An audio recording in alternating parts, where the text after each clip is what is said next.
Line नहीं मिलेगी, ये सब उनका आदेश है। कई बार लोग कहते हैं 6 महीने पहले बता देते हो मरने वाला कौन है। मैं भाई उनकी इच्छा है, मैं क्या बता देता हूँ, बता देते इसका नंबर आएगा अगला, आ जाता। जैसे आज तुम्हारे क्या नाम है इसका, तारिक रहमान, इसका भी प्रेडिक्शन किया है, या तो भागेगा नहीं तो निपटाया जाएगा। देखो भाई सर्च कर लो, चलो मैं 2 मिनट देता हूँ, पूरा सर्च कर लो, पूरा जो भी जहां से जितने टूल है सब सर्च कर लो और बताओ कहीं एक हल्का सा भी हिंट है जैपनीज अटैक। और मैंने वाई भी बताया था, जगह होगी या वो उसका नाम वाई से शुरू होगा। अब बताइए, अब सर्च करते रहिए जब तक प्रोग्राम खत्म होगा। किसी को कुछ मिले तो हमें लिंक भेज देना, हम दिखा देंगे। बॉस सब प्रभु की माया। अब अगले जो हम चल रहे थे, हम बात कर रहे थे NATO versus Israel versus Lebanon. कहानी क्या है, नेटो की हवा पुतिन ने फिर टाइट कर दी। आज एक रशिया का रिकॉग्निसेंस प्लेन गैस कर ये पोलैंड के आसपास गोते खाता हुआ वापस आया। पोलैंड की फिर हवा टाइट, पोलैंड पीछे ज़ेलेंस्की से मिला था, बड़ा उसको समर्थन दिया।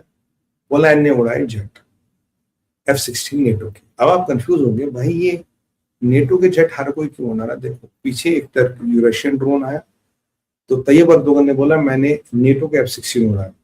नेटो के F-16 के इनके कमांड पे होते, नेटो के F-16 इनके कमांड पे नहीं होते।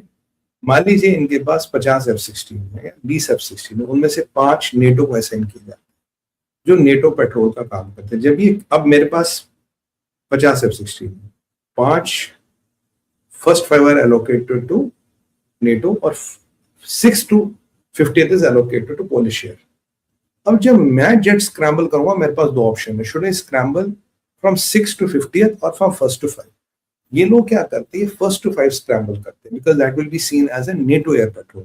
पोलिश एयरफोर्स चला रही होगी but that will be under the command and control of NATO, तो इसको नेटो का एयर पेट्रोल कहेंगे जो स्क्रैम्बल करते। जो तैयब अर्दोगन ने जेट स्क्रैम्बल किए थे वो भी वही थे, और जो उन्होंने जेट स्क्रैम्बल की वो भी हुई। क्योंकि अगर उनको छेड़ोगे वो पोलैंड को नहीं छेड़ोगे, नेटो को छेड़ोगे, क्योंकि अल्टीमेटली तो चाहते हैं ना कुछ हो जाए तो वो जहाज आए उसको वार्निंग दिया। रशियन प्लेन अपना घूमता फिरता निकल गया, जितना उसको रिकॉग्निसेंस करना था किया, नेटो की टेस्ट और रेडीनेस को देख के चला गया। और पोलैंड में 2 बड़े एयरपोर्ट है जहां से यूक्रेन का सारा मसाला जाता, सारा सामान जाता, तो रशिया उन पर नजर रखा, तो रशियन को फिर छेड़ रहा, बाल्टिक सी से आए, थोड़ा छेड़छाड़ के निकल गए।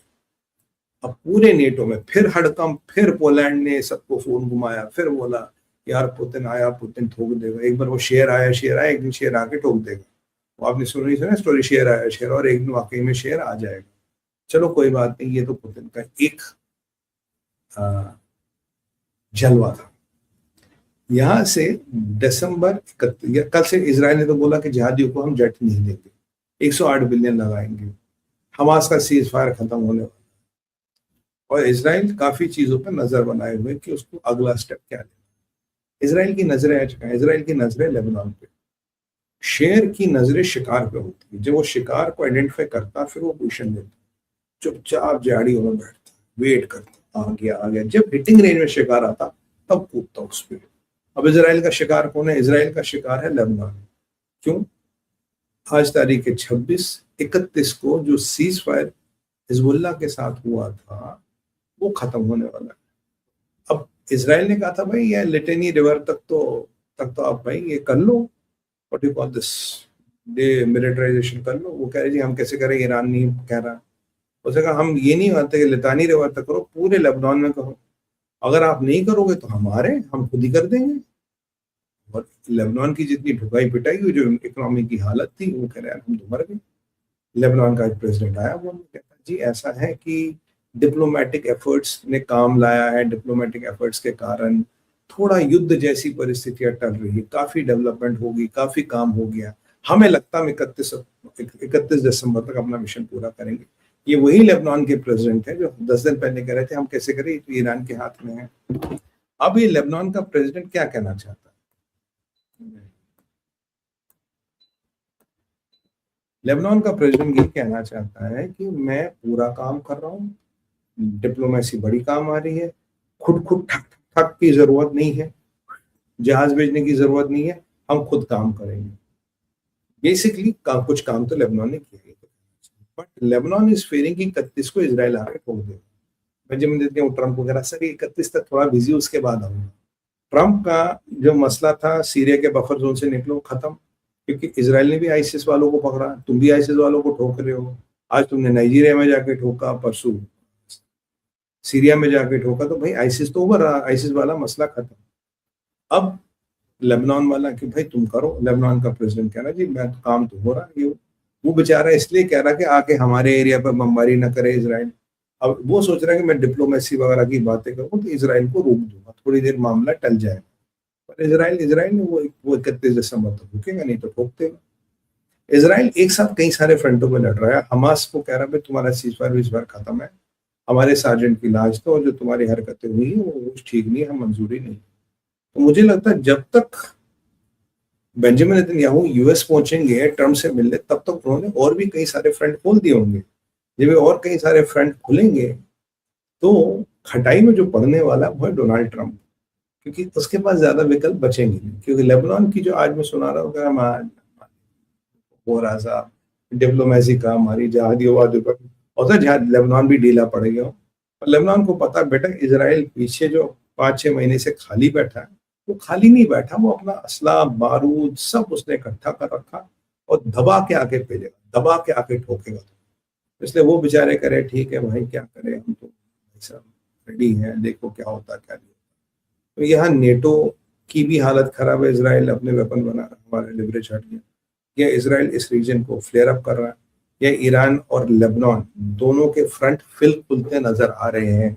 याद कीजिए इसराइल के मिलिट्री चीफ ने कहा ईरान से युद्ध करने को कभी भी तैयार है, बस बेंजामिन नेतन्याहू आदेश दे दे। तो यहाँ ईरान ही नहीं लेबनान वाला फ्रंट भी खुलेगा।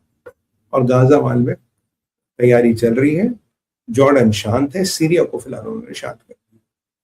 मतलब hats off to Israel, how many people are they literally hashing at any given point of time. ये सीखने की बात है और इसको अप्रिशिएट करने की बात है। भारत विचार हमेशा इसको अप्रिशिएट करें। तो भाइयों बहनों काफी समय हो गया, मेरा तो मन करा आपसे और बात करो, पर समय की सीमा है। तो ये था मेरा आज का विचार भारत विचार में। अब दो चीजें आपको बोलनी। सबसे पहले तो अगर आप मेंबरशिप्स लेंगे तो आपके क्वेश्चंस को प्रायोरिटी मिलेगी और चैनल को आगे बढ़ने में मदद। दूसरी बात है, अगर आपने लाइक का बटन अभी तक नहीं दबाया तो लाइक का बटन फटाफट दबा दो, बहुत जरूरी है। और हमारा बेल आइकन दबाइए तो आपको नोटिफिकेशन मिले। भारत विचार एक देश और धर्म का विचार है। हम चाहते हैं कि लाखों करोड़ों सनातनियों की आवाज बने, देश और धर्म की आवाज करे, पॉलिटिकली करेक्टनेस ना हो बल्कि करेक्ट चीजों के लिए बात करें। उसके लिए इस प्लेटफॉर्म का बढ़ना जरूरी है, उसके लिए आपके समर्थन की आवश्यकता होगी। पेटीएम नंबर QR कोड आपके सामने, और हमारा पेटीएम नंबर ही हमारा व्हाट्सएप नंबर है, रीच करना चाहे तो। ठीक है जी, ये यहाँ हो गया। अब मेरे पास दो वीडियोस आपको दिखाने को है। एक है सुरपीर एडवाइजरी, जो एक प्राइवेट पर्सनल इनिशिएटिव है लोगों की, हम इसमें हेल्प करते हैं, लाइव बिजनेस पर्सनल प्रोफेशनल। एक 360 डिग्री अप्रोच होता है, प्रैक्टिकल टेक्निकल